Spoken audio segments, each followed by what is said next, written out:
Bueno, ahora continuamos con Juan, uno de los iniciadores del equipo de diseño del Departamento de Informática, mentor mío, y actualmente Juan es UX Manager en ANG, docente en la diplomatura AYUP de Accesibilidad y Usabilidad en la UTN, y colaborador en IXDA Buenos Aires.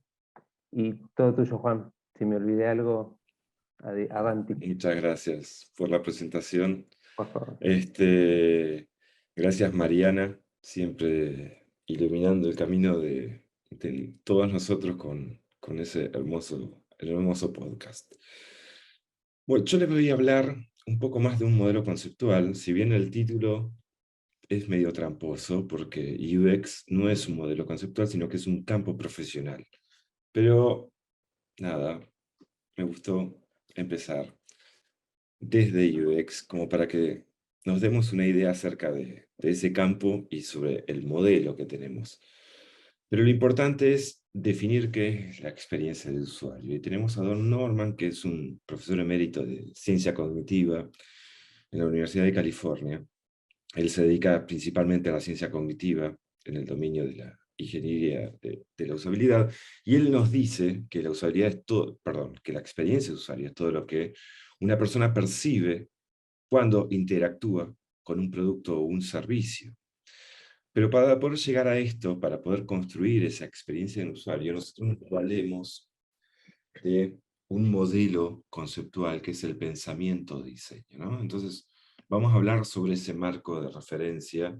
Voy a tratar de traer algunos ejemplos, no los tenemos en la presentación, pero el libro de Mariana está lleno de ejemplos de cómo atraviesan este proceso y cómo van salteando los obstáculos que se presentan en equipos interdisciplinarios que tratan de resolver problemas complejos. Entonces, vamos a hablar sobre este marco de referencia. Entonces, ¿qué es el pensamiento de diseño? Lo interesante del proceso del diseño centrado en personas es que tiene una evolución de muchísimos años que despega el diseño de ese aspecto estético que muchas veces en las organizaciones nos encasillan en este proceso de hacer solo pantallas.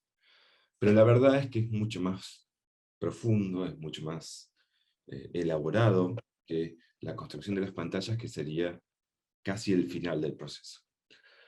Pero el pensamiento de diseño, en esta evolución histórica, vamos a hacer un poco de historia, nos remontamos hacia los años 60, hay tres ejes principales en esta evolución. Y el primer eje tiene que ver con cómo fue evolucionando desde la Segunda Guerra Mundial, con 4 o 5 autores importantes en esta historia evolutiva, pero tiene que ver que es el pensamiento de diseño como una teoría general del diseño, donde la finalidad que se presentaba era la de resolver problemas complejos. El segundo eje está vinculado a cómo procesan información los diseñadores, ese mindset, en donde se incorpora ciertas características proyectuales, cómo el diseñador piensa y resuelve desde las herramientas que tiene su formación. Y el último eje en esta evolución tiene que ver cómo se convirtió este modelo evolucionado del diseño en un recurso donde las organizaciones lo utilizan para poder generar una innovación. Y esta es la última gran ola, esto es lo que tiene un altísimo impacto y que llegó a visualizarse internacionalmente y se conoce como esto, como pensamiento de diseño, o tal vez lo hayan escuchado como design thinking. Pero lo más importante es que en esta evolución a los diseñadores nos hizo protagonistas dentro de las organizaciones. Y como recién presentaba Mariana, también nos hizo muy importante dentro de las organizaciones de salud. ¿Por qué? Porque es un instrumento que está muy paquetado, muy armado como un framework, como un paso secuencial que se alinea perfectamente al lenguaje del gerenciamiento corporativo. Se entiende fácil, se adopta fácil y se lo se lo consume como una fórmula para poder innovar. En esta teoría predominante en la época que corresponde a Herbert Simon, esta persona, que además es un economista, es ganador del premio Nobel, pero que se centra en el concepto de la toma de decisiones organizacionales. Él en un principio se interesó por la ingeniería y desde ese campo se relacionó con el ámbito del diseño para seguir trabajando sobre la toma de decisiones. Entonces, él abre una discusión que es la de acercar el diseño a la ciencia y alejarlo de esa dimensión artística. Él quiere entender cómo hace el diseñador para tomar decisiones acerca de la resolución de problemas. Es él el que acuña el término de pensamiento de diseño y él es el que conceptualiza la idea de que todo para poder ser inventado tiene que ser simulado. Es el que trae el concepto del prototipo, donde nosotros utilizamos mucho el papel justamente para simular una situación y poder testearla.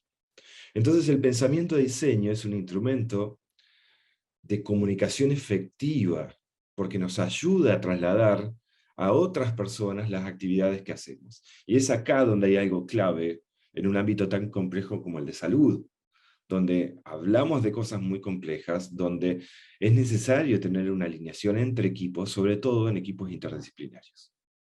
Entonces, cuando nosotros logramos conceptualizar ideas, bajarlas, y que todo el mundo la entienda, es una forma de encarar la resolución de problemas complejos. Entonces, es diferente la forma de pensar del diseñador. Es más complejo, es elaborado, y hay muchas discusiones en el ámbito académico por todos estos autores que se van alejando del modelo de management de la decisión de resolución de problemas. Entonces, él plantea un modelo, en realidad es Simon, quien trata de conceptualizar y de diagramar lo que es el pensamiento de diseño. Entonces establece como una primera etapa, que es la de la inteligencia, el puntero. Fíjense, él empieza a establecer un primer paso, que es la de hacer inteligencia, dice. La de empezar a investigar, entender la circunstancia, el contexto, cuál es el problema. Y a partir de ese entendimiento, generar un diseño, porque adelante del mouse está muy sencillo, la de diseñar una solución o una serie de soluciones, que a la vez nos va a tener que llevar a tomar una decisión, a hacer una selección o una elección de la mejor solución posible. Y si no podemos encontrar una decisión que nos ayude, volvemos a un proceso de inteligencia de diseño. En el caso de obtener una decisión que nos haga sentido, comenzamos con la implementación. Y esa implementación intentamos generar una evaluación de ese resultado, para ver si hace juego con la realidad de la situación del problema. Y ver qué aprendemos desde allí. Y como ven, ya hay una aproximación iterativa de este proceso, ¿no? Para poder volver a comenzar y poder volver a aprender. Y estamos hablando del año 69, es un modelo bastante parecido al del pensamiento de diseño.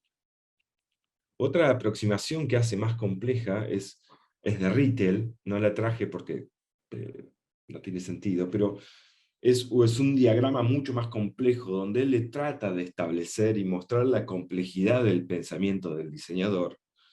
Con la intención, él buscaba sistematizar el modelo de toma de decisiones del diseñador y tratar de crear una ciencia de la innovación. Él es el que establece una diferencia y pone en contrapunto cuáles son los problemas complejos versus cuáles son los problemas domados.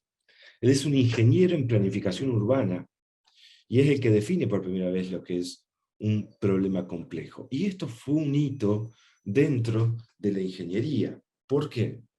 ¿Qué son los problemas complejos? ¿Qué nos ayuda a entender qué es un problema complejo? Entonces, lo que define Rittel es que un problema complejo puede llevar mucho tiempo, siempre lleva tiempo. Es casi imposible resolver un problema complejo en una semana. Y sobre todo, nos hace ver que un problema complejo no tiene una solución correcta al problema complejo, porque es una solución imposible. Lo que sí nos dice es que hay una solución que puede ser mejor o una solución que puede ser peor. Pero lo importante es que siempre, siempre, el diseñador tiene un compromiso en tratar de llegar a la mejor solución posible. Entonces, lo interesante de este proceso es que el diseñador tiene que facilitar el acuerdo para ese compromiso. En un contexto como en el de salud, donde hay demasiados actores, y todos esos actores consideran que su punto de vista es el adecuado o superior, y que con la información que tienen van a llegar a la solución perfecta, es ahí donde interviene el diseñador, donde tiene que facilitar una conversación entre todos estos actores y hacer entender que hay un compromiso para encontrar un balance y generar la mejor solución posible. Otra cosa que nos dice Rittel es que los problemas son sistémicos. Entonces, hay que resolver cuestiones y problemas complejos que siempre están conectados unos entre otros.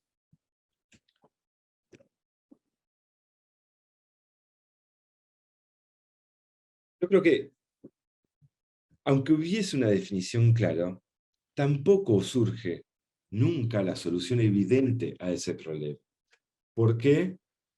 Porque cada problema complejo está relacionado con otros. Así que, en ese sentido, y vuelvo a rescatar, esto que plantea como definición es que todos los temas están atravesados por cuestiones organizacionales. Y es acá donde intervenimos los diseñadores como una especie de mediadores o guiar la conversación para establecer un entendimiento entre todos estos actores.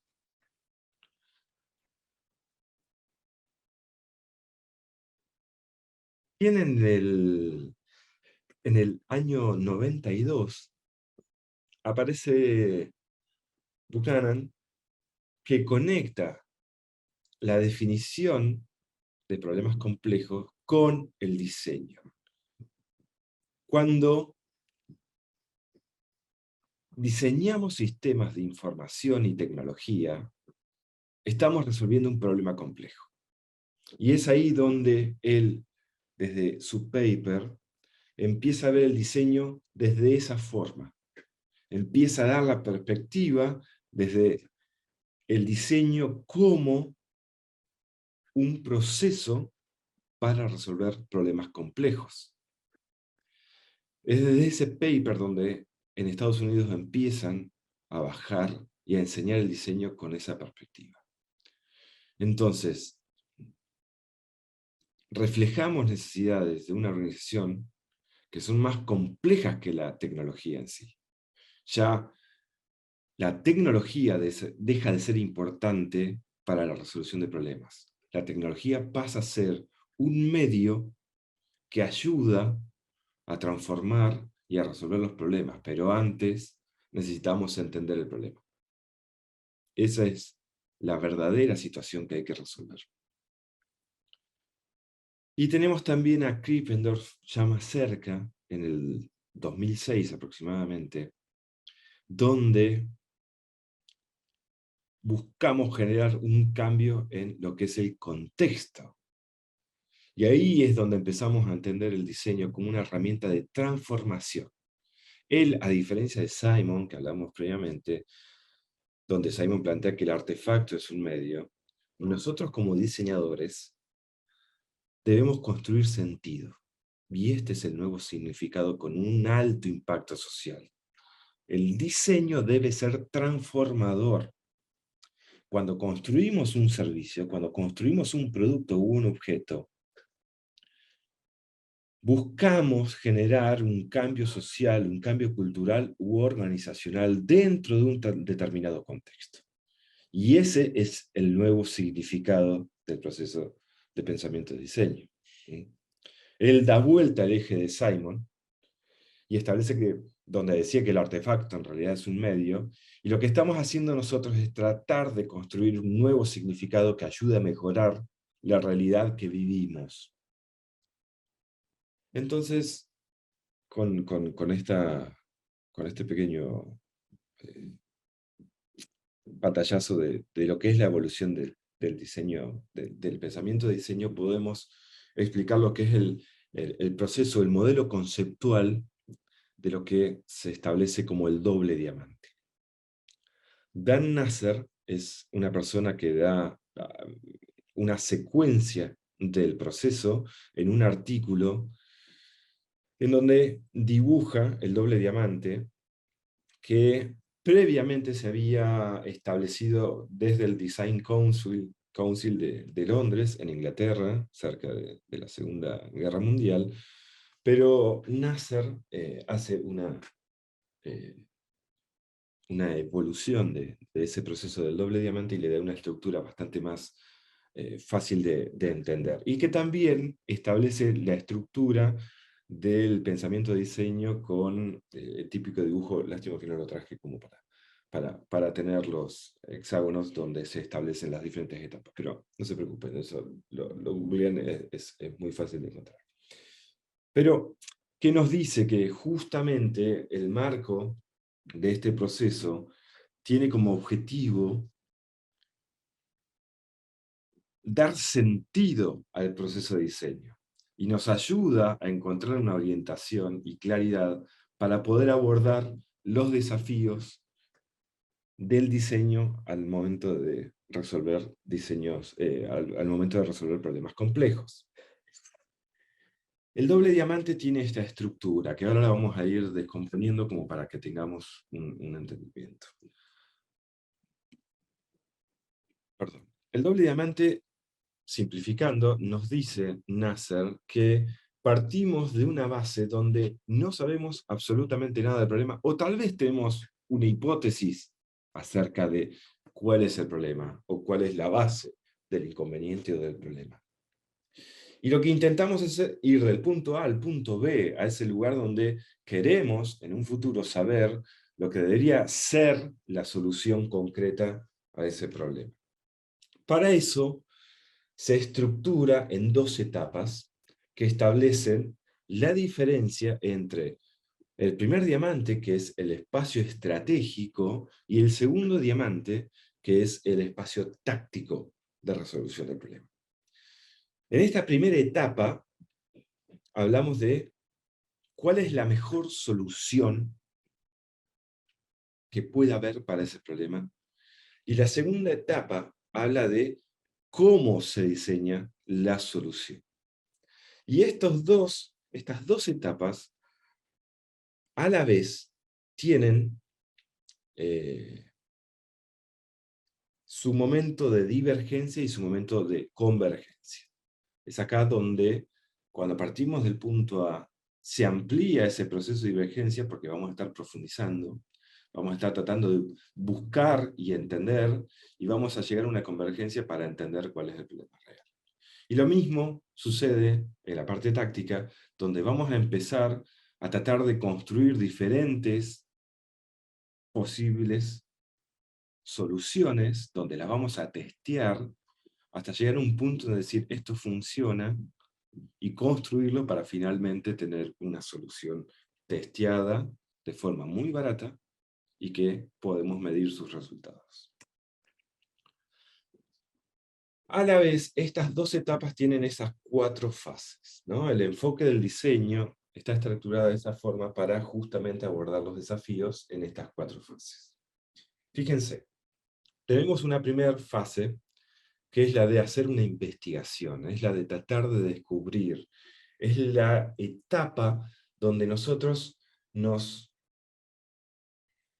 adentramos en el conocimiento del problema. Y esto es una etapa de divergencia, como decía antes, porque vamos a tratar de ampliar el contexto lo mejor posible para tener todos los aspectos necesarios para entender el problema. Es acá donde hablamos de empatizar, porque no solo tratamos de empatizar con el problema, sino que tratamos de empatizar con personas.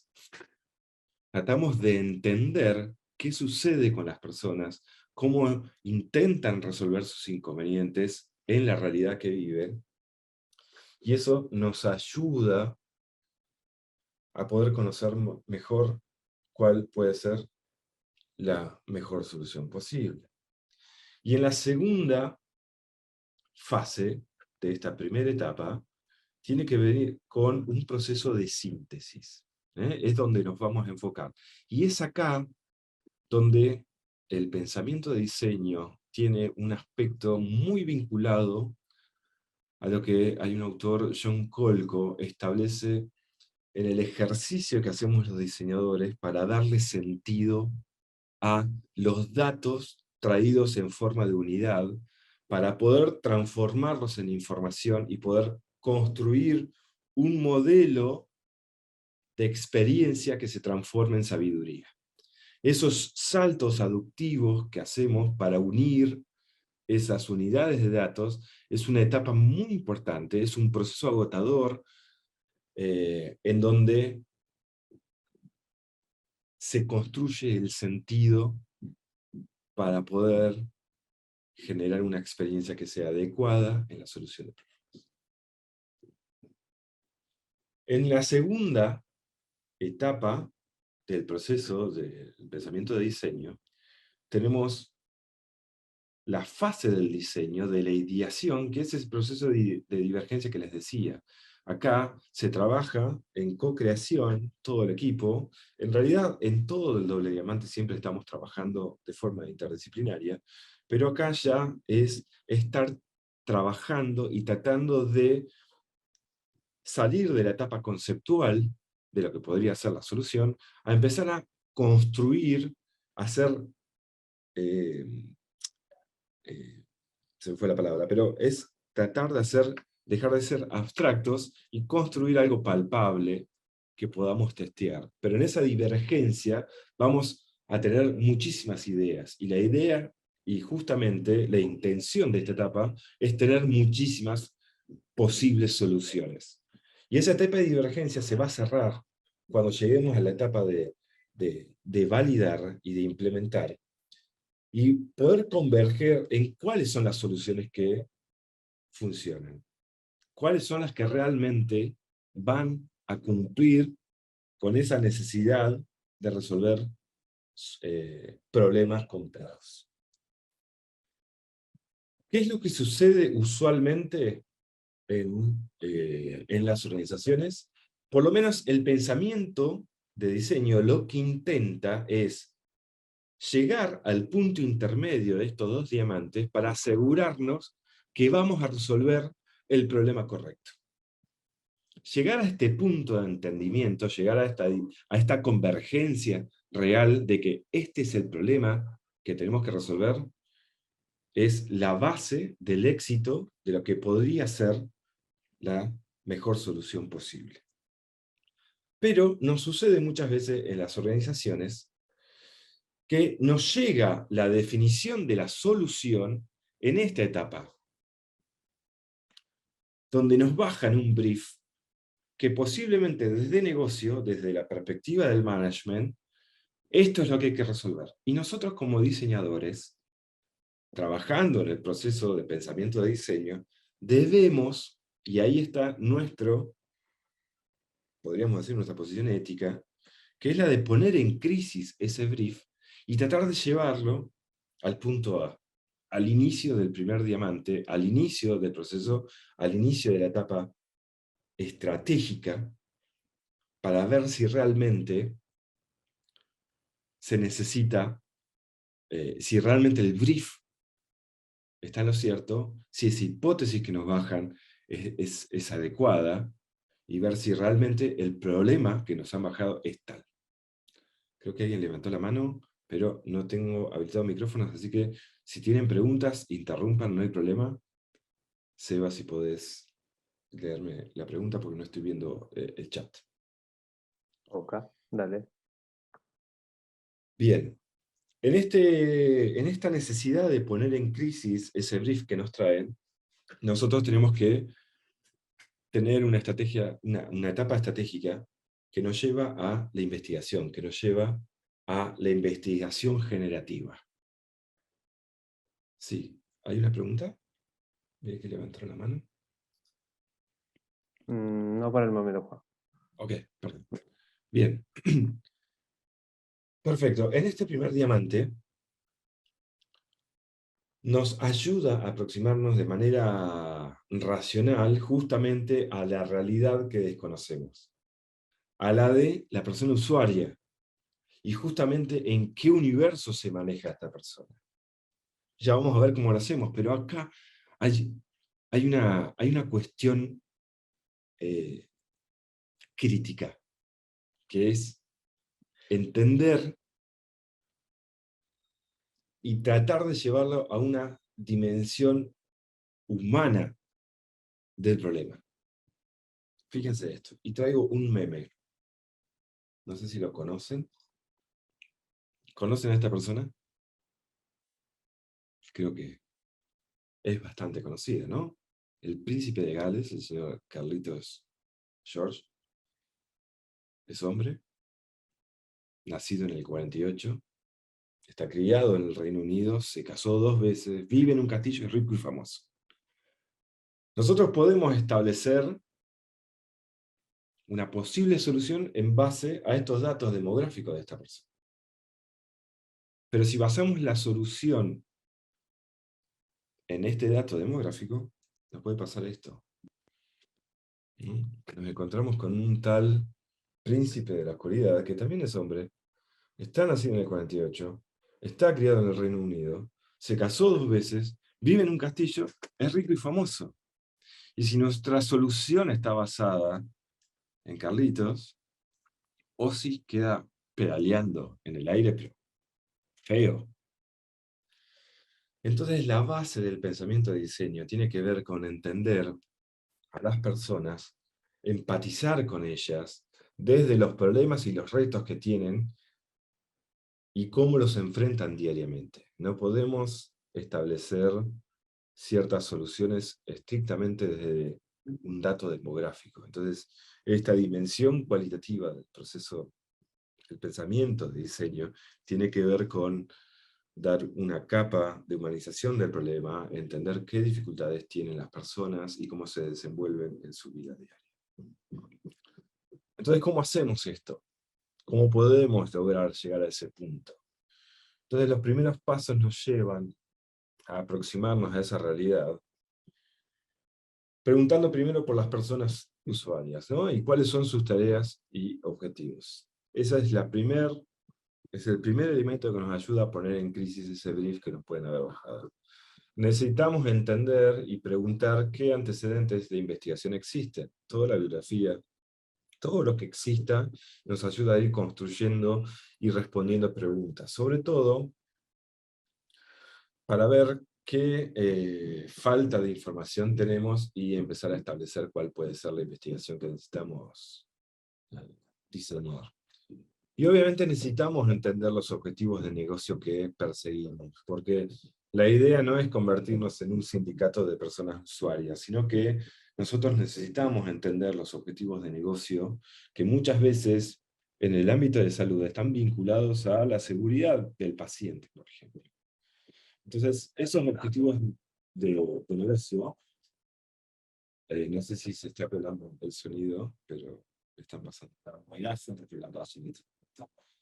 Eh, necesitamos entender esos objetivos de negocio. Es crucial que nosotros podamos alinear los objetivos de negocio con las necesidades de las personas. Por lo tanto, esa información es clave.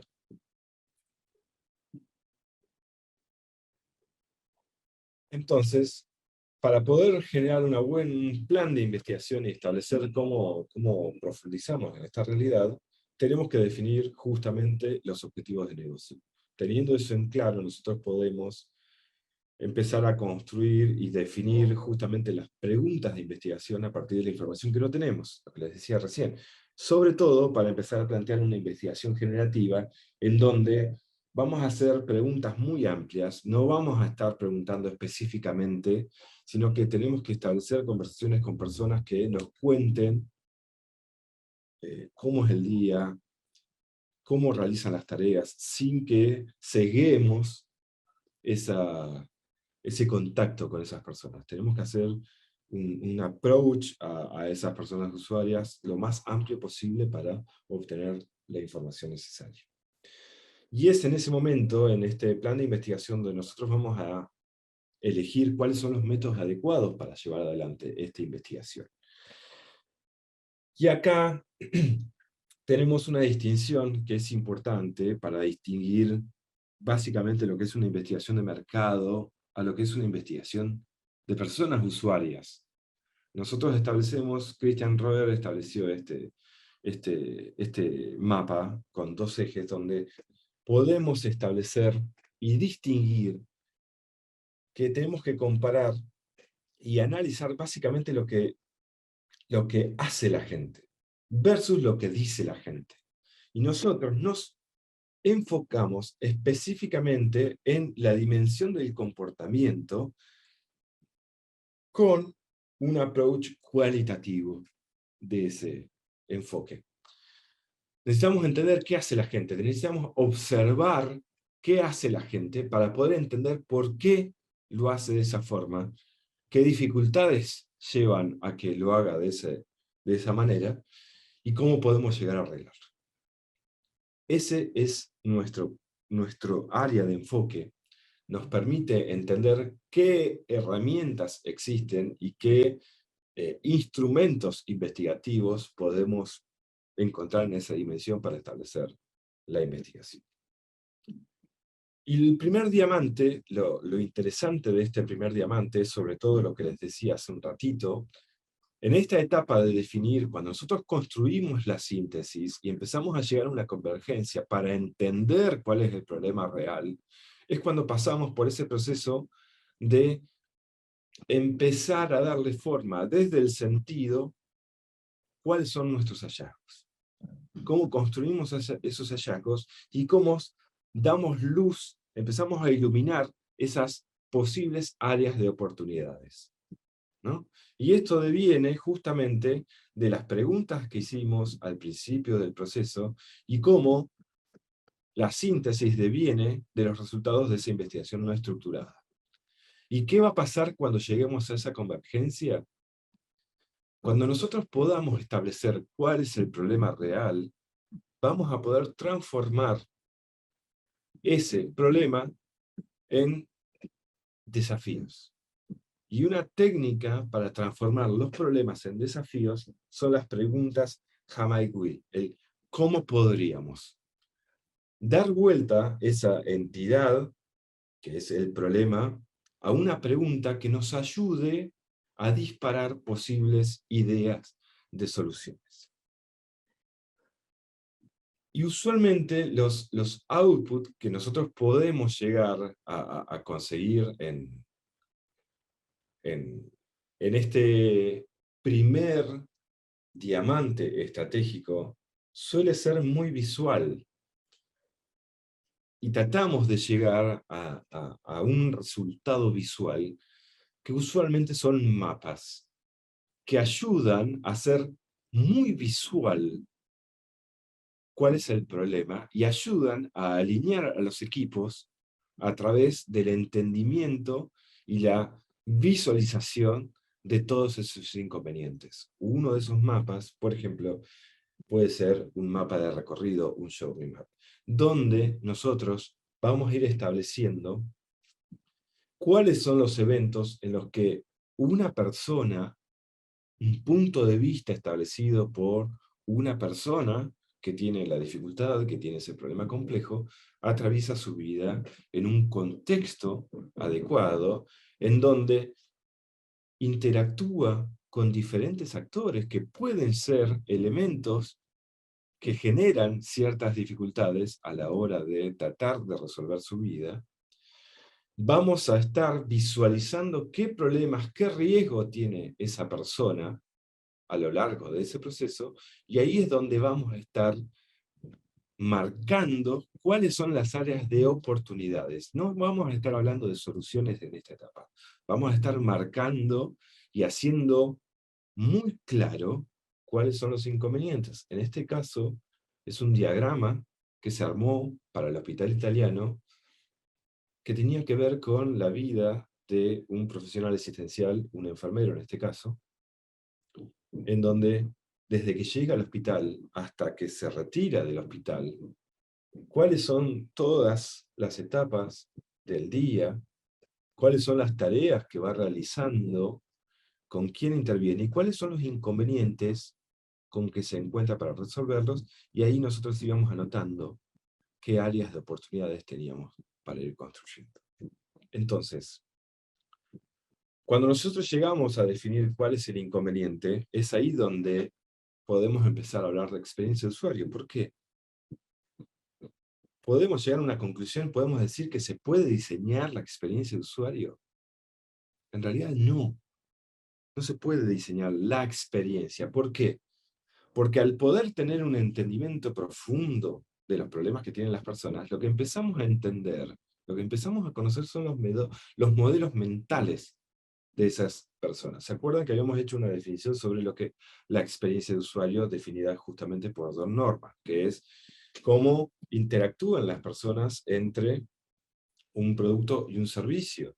Y ahí es donde colapsan los modelos mentales, que son esas experiencias previas, esos modelos conceptuales que acercan a las personas con los objetos. Ellos tratan de construir, entender cómo funcionan esos objetos según la experiencia previa que tienen. Entonces la gente se comporta cuando interactúa con esos objetos de tal forma según la experiencia o la tendencia que tuvieron para interactuar con esos sistemas. Entonces, Don explica que si nosotros establecemos una solución en un sistema, en una historia clínica electrónica, en un portal de salud, estrictamente con un modelo mental de un diseñador o de un informático o un desarrollador, y el producto final tiene que ver con estos mentales, el usuario no va a entender absolutamente nada y va a tener muchos inconvenientes a la hora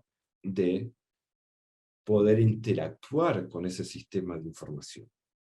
Entonces, y cerrando, el proceso de diseño, el pensamiento de diseño, nos ayuda a llegar a este entendimiento de profundo de problemas complejos para que podamos diseñar para la experiencia de usuario. Porque la experiencia de usuario sucede, es un proceso cognitivo de las personas, en donde entran en juego una serie de cuestiones vinculadas a sus experiencias previas. Por lo tanto, el approach del pensamiento de diseño tiene que ver con cómo podemos hacer para tener una capa mucho más humana de encarar los problemas complejos que definen el desenvolvimiento de las personas en su realidad. Y en salud, esto es crítico. Nosotros necesitamos entender que cada actor necesita su resolución, que pueden compartir algunos, pero que no siempre la solución va a ser la misma. Pero lo importante es poder empatizar, entender y vivir con esos inconvenientes para poder llegar a generar la mejor solución posible. Muchas gracias. ¿Preguntas? ¿Algo? Gracias, Juan, muy bueno como siempre. Marianita ahí dice un grosso. Escúchame, Lindo. acá... Están todos pagos. no, Todos los no, no, dispositivos. para nada. Acá Sergio, mientras estabas contando, preguntaba qué era un brief. No, a ver si lo podés Bien, ayudar con ese concepto. buenísimo, buenísimo. Un brief es un informe. Un brief es una bajada de, ok, es el inconveniente. El management puede acercarte un reporte donde dice, bueno, este es el inconveniente, esto es lo que sabemos, necesitamos que se resuelva esa situación. Bien, y después Irene dice, gracias por la presentación, la definición de Rittel de problemas complejos que se asemeja mucho a la de un dilema en el que habrá argumentos a favor y en contra, y ninguna solución que se alcance será absolutamente satisfactoria. ¿Encuentra usted punto de contacto entre ambos conceptos? A la vez, ¿considera que un problema complejo es un problema de difícil resolución o no necesariamente? Gracias. Bien, sí, Irene, el problema complejo siempre va a tener una difícil resolución. Y yo en vez de hablarte de dilema, te hablaría de paradoja. La paradoja ayuda a ver cuáles son las fuerzas que están colisionando para la resolución de ese problema. Y la paradoja nos ayuda a responder, ¿es un problema complejo? Nos ayuda a entender si esto es difícil de solucionar. Y si justamente esa paradoja nos ayuda a establecer que esto es un problema complejo, por lo menos ahí ya tenemos una posibilidad de encarar el problema desde otra forma, porque realmente no es un problema domado, sino que es un problema de una dificultad importante a la hora de resolverlo. Y no existe una solución perfecta para un problema complejo. Siempre vas, yendo a lo de Rittel, seguramente vamos a tratar de llegar a la mejor solución posible.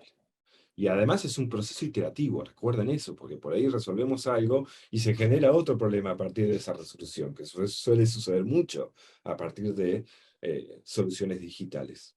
Entonces es un proceso en el que tenemos que estar iterando continuamente la solución. Eh, sí, después muy interesante, gracias por la charla. Sí, muchas felicitaciones, Juan. Bueno, Eh, muchísimas gracias.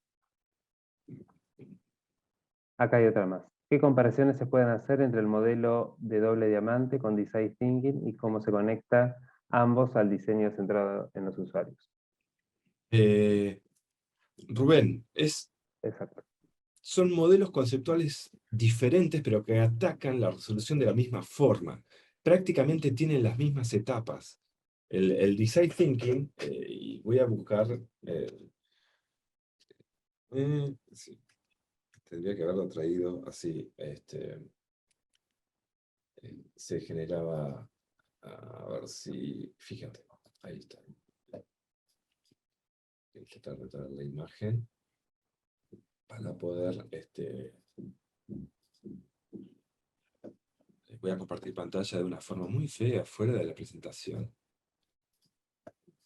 Pero fíjate, este es el Design Thinking. Este es el modelo establecido en Stanford. En realidad surge desde la consultora IDEO y Stanford ayuda a conceptualizar el modelo de esta forma. Fíjate que podemos establecer el doble diamante en estas dos primeras etapas donde hablamos de empatizar y de definir. También el Design Thinking tiene esta idea de divergencia y convergencia en esta primera etapa. Estos dos hexágonos serían el diamante estratégico. Y luego, acá tendríamos el segundo diamante, donde hablamos de idear y de prototipar la solución, y obviamente agrega el último, donde está el testeo que en el doble diamante, inclusive yendo a otro modelo conceptual que es el Design Sprint, establece hasta un tercer diamante. Pero no importa qué modelo conceptual elijan. En más, hasta pueden poner en crisis el mismo modelo. Existen muchos modelos. Yo creo que hay hasta un modelo conceptual por cada organización que existe en el mundo. Y vas a encontrar Spotify, tiene su propio proceso de diseño, IBM tiene su propio proceso de diseño, pero lo importante es establecer estos momentos estratégicos y tácticos. No podemos arrancar a construir una solución estrictamente en el diseño de la pantalla sin haber entendido qué situación tienen esas personas y qué es lo que atraviesan. Y un poco lo que nos sucede a los diseñadores es que nos arrastran a eso porque terminamos haciendo una pantalla linda, que es lo peor que nos pueden decir, ¿no? Definen un problema, atacan el problema y nos llaman y nos dicen, che, Juan, ponele un poquito de UX a la solución, ¿no? Es lo peor que nos pueden llegar a decir. Así que, por favor, si tienen un profesional de diseño, no lo traten de esa forma. Así van a hacer mejores migas con ellos. María, otra preguntita, Juan. María pregunta dónde podemos profundizar estos conceptos. Tal Mira, vez ASU. bueno, diplomatura, hoy por suerte hay una mucha mejor oferta acerca de- sobre el pensamiento de diseño, sobre experiencia de usuario. Yo soy docente en la diplomatura de accesibilidad y usabilidad, pero ya hay otras 2 diplomaturas también donde pueden, e inclusive ahora se han facilitado porque casi todos tienen eh, alguna modalidad online donde pueden inclusive anotarse. Pero hay infinidad de libros donde ustedes pueden profundizar. Yo ahí bajé cierta bibliografía acerca de Dan Nasser, pueden bajar un montón. Don Norman es una persona eh, fundamental en el proceso del campo de la experiencia de usuario, donde van a conseguir mucha información. Pero está más que accesible, es algo que está muy en boga y siempre hay muchísima información, hay muchas actividades, hay muchos eventos donde pueden participar y donde pueden ir nutriéndose de toda esta información. Bien. Y el libro de diseño y diáspora de Mariana, bájenselo por favor, porque hay muchos ejemplos, inclusive hay no solo lo que habíamos trabajado personalmente en el hospital, sino que habló del proyecto de Diana sobre el bot para embarazadas. Es un caso excepcional donde tuvo participación, si no me equivoco, médica cardióloga del hospital. Qué desastre seguir los nombres, chicos. Ayúdenme si lo recuerdan, pero es un proyecto fantástico, una resolución increíble, donde se entendió las dificultades que tenían esas personas embarazadas en contextos y en situaciones bastante problemáticas y llegaron a un punto, la verdad que hermoso. Ese tipo de bibliografía es fundamental para entender el proceso de pensamiento en diseño. Bien, y última preguntita, Juan. Muchísimas gracias por la masterclass. Pregunta, ¿cómo fue implementar el pensamiento de diseño en el ámbito de la salud? ¿Alguna particularidad? Eh, lleva cierto esfuerzo, podemos decir. La experiencia de usuario UX, se pueden establecer que las organizaciones pueden tener diferentes niveles de maduración dentro de una organización. Y ese nivel de maduración hay que ir llevándolo, por supuesto. Entonces, como en cualquier otra organización, no solo en el ámbito de la salud, siempre va a haber resistencias al proceso. Obviamente que estamos atacando de forma totalmente diferente, y sobre todo en el ámbito de salud, donde hay una clara cultura jerárquica, donde es muy difícil romper eso. La mejor forma siempre es atravesar el proceso con algún interesado, con algún sponsor que te ayude a ir golpeando puertas, ir atravesando ciertas dificultades, y a medida que uno va logrando ciertos objetivos, ciertas pequeñas